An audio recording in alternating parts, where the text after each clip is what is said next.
अस्सलाम वालेकुम। ये हमारी एनजीओ की फ़र्स्ट वीडियो है। आप सबका बहुत शुक्रिया जिन्होंने इस खून हयात को डोनेट किया। हमें जितने लोगों ने डोनेशंस दी उन सब की डिटेल्स डिस्क्रिप्शन में दे दी गई है। प्रोजेक्ट कुछ ऐसा है जैसा कि हमने यहाँ पर वीडियो बनाई थी। हमने वहाँ के बच्चों को स्कूल भेजना चाहा। जब उनसे सवाल पूछा गया कि क्या आपके बच्चे पढ़ते हैं, तो उनका कहना था पैसे ना होने की वजह से हम अपने बच्चों को स्कूल नहीं भेज पाते। स्कूल वाले हमसे बे फॉर्म मांगते हैं जो कि हमारे पास नहीं है। तो अल्लाह ने हमें हिम्मत दी है। हमने एनजीओ से उन तमाम बच्चों को स्कूल भेजने का अहद लिया। अफ़सोस आप देख सकते हैं कि यहाँ कितने बच्चे हैं। हमने बच्चों को और उनके वालिदैन से बात की तो यहाँ तकरीबन 15 फैमिलीज़ रहती हैं और सभी स्कूल भेजने पर रज़ामंद हो गए और काफ़ी लोग उस वक्त वहाँ मौजूद ना थे। फिर हम रात को वहाँ गए उन बाकी लोगों को एग्री करने, क्योंकि रात को वो सब वहाँ अपने कामों से वापस आते हैं और आप इनके हालात देख सकते हैं कि शाम के बाद रात की चांदनी भी उनका साथ नहीं देती। पहली बार में सभी मान गए थे अपने बच्चों को स्कूल भेजने पर, मगर उन सब के बच्चों के ना तो बेफाम बने हुए थे और ना ही इन वालिदैन के आईडी कार्ड्स। अब ये हमारे लिए मज़ीद मुश्किल हो गया था।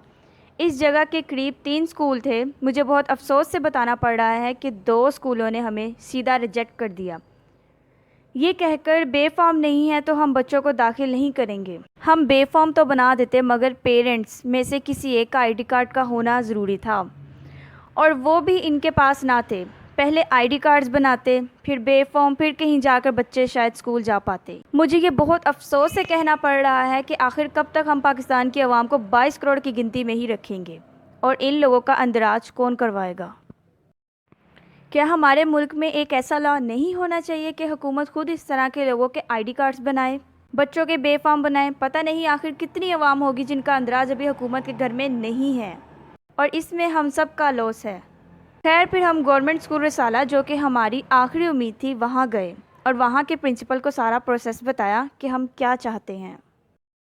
अब मज़ीद अगर आगे बढ़ें तो आपको बताते हुए मुझे भी शर्म आ रही है कि हमने 15 फैमिलीज़ को मनाया था मगर अब सिर्फ एक फैमिली के 4 बच्चे जा रहे हैं कि उन सब ने उस वक्त जान छुड़वाने के लिए हाँ कर दी थी। जब वालिदैन ही नहीं चाहेंगे कि हमारे बच्चे पढ़ें, जब मुल्क में ही नहीं एक स्ट्रॉन्ग लॉ होगा कि सब वालिदैन अपने बच्चों को स्कूल भेजें, क्योंकि हम एक ऐसी कौम है जहाँ सर पे ना पड़े तो हम कुछ नहीं करते। जो माँ बाप खुद कभी नहीं पढ़े वो पढ़ाई की अहमियत क्या जाने। लिहाजा हुकूमत से भी दरख्वास्त है खुद बाहर निकले तो ही हर बच्चा पढ़ सकेगा। मुल्क में एक ऐसा कानून बनाया जाए, क्योंकि हम इस मुल्क के ऐसे ख़ानदान के बच्चों पर ज़बरदस्ती नहीं कर सकते जब तक हमारा मुल्क हमें इस चीज़ की इजाज़त नहीं देता।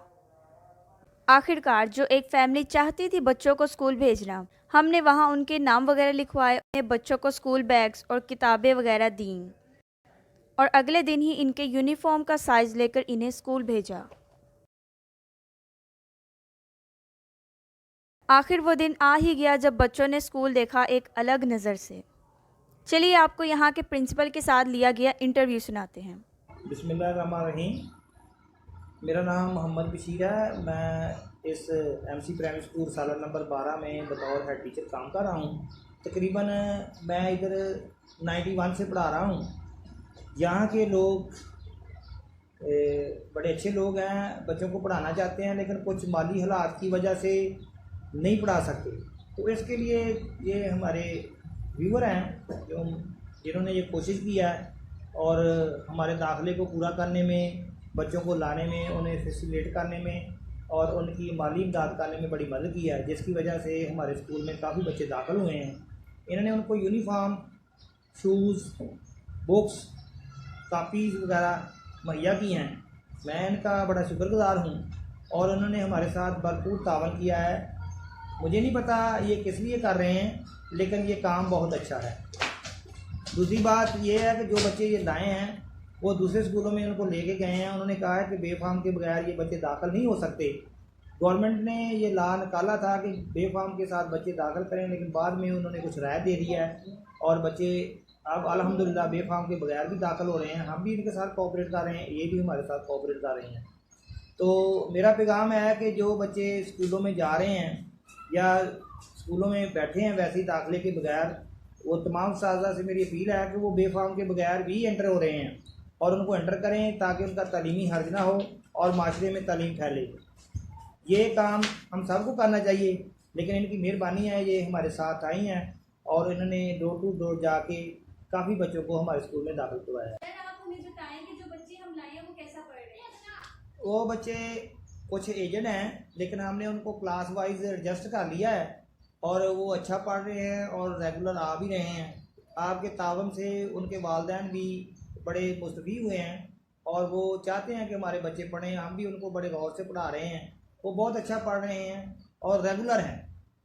सर, आप हमें बताएं हम मज़ीद इन बच्चों के लिए क्या कर सकते हैं? मैडम, ये बच्चे जो हमारे पास आए हैं ना, इनके अलावा जो बच्चे झुग्गियों में रहते हैं, नहर के किनारे बाद हैं, या ऐसे बच्चे हैं जो लोग जिनको काम पर भेजते हैं, तो आपकी एनजीओज़ हैं, आप एनजीओज़ के ज़रिए उन बच्चों को स्कूलों में लाएं, उनको तालीम दिलवाएं। इंशाल्लाह अल्लाह ताला इसका अजर आपको देगा। और अभी भी बहुत सारे बच्चे इलाके में हैं जो बच्चे किसी ना किसी वजह से स्कूल नहीं आ रहे, तो आपका तावन जो है वो बेहद मुफीद और हमारे साथ है। और मुझे कॉलें आ रही हैं कि जो बच्चे दाखिल नहीं हो रहे, हमारा भी उनके उनके साथ तल्लक जोड़ें, वो हमारे बच्चों को भी लेके जाएं, यूनिफॉर्म दें, उनको बुक्स दें, उनके लिए दूसरा सामान जो फैसिलिटेट करें जो तालीम में अहम है। तो मैं आपका शुक्रगुज़ार हूँ मैडम कि आप इन बच्चों को लाएं और इनको तालीम का ज़रिया बनी। आप कोशिश करें, जो बच्चे दूसरे रह गए हैं अभी तक आप विज़िट करती हैं, जहाँ जहाँ आप जाती हैं, तो आपका माशाल्लाह तल्लक है, उस तल्लक की बिना पर आप बच्चों को दूसरों को भी लाएं। हम पढ़ाने के लिए तैयार हैं, हम आपके साथ पूरा तावन करेंगे, हर लिहाज से बच्चे को दाखिल करेंगे। सर, आप हमें बताएं आप यहाँ पर कब से पढ़ा रहे हैं? मैं 91 से इधर पढ़ा रहा हूँ। जब मैं पहली दफ़ा स्कूल आया था तो साला नंबर 12 के स्कूल की चार दीवारी नहीं थी, चंद एक कमरे थे, वो भी टूटे फूटे हुए थे। मैं और मेरे उस्तादा ने एक टीम वर्क किया। जब मैं इधर आया तो सिर्फ 65 तादाद थी बच्चों की, और आहिस्ता आहिस्ता वो भी कम होती गई। लेकिन जब 2006 में हमारे पास एजुकेटर्स आए, दूसरे टीचर्स आए, हमने मिल के काम किया और अल्हम्दुलिल्लाह अब हमारी 300 से बहुत ज़्यादा है। हमने डोर टू जाके गवर्नमेंट के विज़न के मुताबिक बच्चों को घर घर से जाके दाखिल किया। प्राइवेट स्कूलों के मुकाबले में हमारी तालीम बहुत अच्छी है, हमारा स्टाफ बहुत अच्छा है, और जितनी तालीम गवर्नमेंट के स्कूलों में अब हो रही है, शायद प्राइवेट स्कूलों के पास इतना ना तो तजर्बा है, ना आगे क्वालिफाइड उस्ताज़ा हैं। हमारे पास माशाल्लाह MSc टीचर्स हैं, PhD टीचर्स हैं, जो दिन रात कोशिश करके अपने नोट्स तैयार करते हैं और बच्चों को देते हैं और पढ़ाते हैं। तो मेरा ये कहना है कि जिस तरह हम मेहनत करते हैं, दूसरे स्कूलों वाले भी मेहनत करें, तो बच्चे खुद ब खुद प्राइवेट स्कूलों से हट के, वहाँ से छोड़ के हमारे पास आते हैं। जब हम साल के शुरू में दाखिला करते हैं तो अब हमें डोर टू डोर जाने की ज़रूरत ही नहीं पड़ती। वो खुद ब खुद कहते हैं कि रसाला नंबर 12 के स्कूल में जाएँ, वहाँ आपके पास हेड मास्टर साहब बैठे हुए हैं, वो आपसे पूरा तावन करेंगे और बच्चे को अच्छी तरह पढ़ाते हैं। उनके टीचर्स जो हैं वो बड़े मेहनती हैं, स्कूल बड़ा साफ़ सुथरा है। अब माशाल्लाह इसमें पानी की सहूलत, कूलर और ठंडा पानी, बिजली, पंखे, हर चीज़ एवरीथिंग बच्चे के मेयार के मुताबिक है।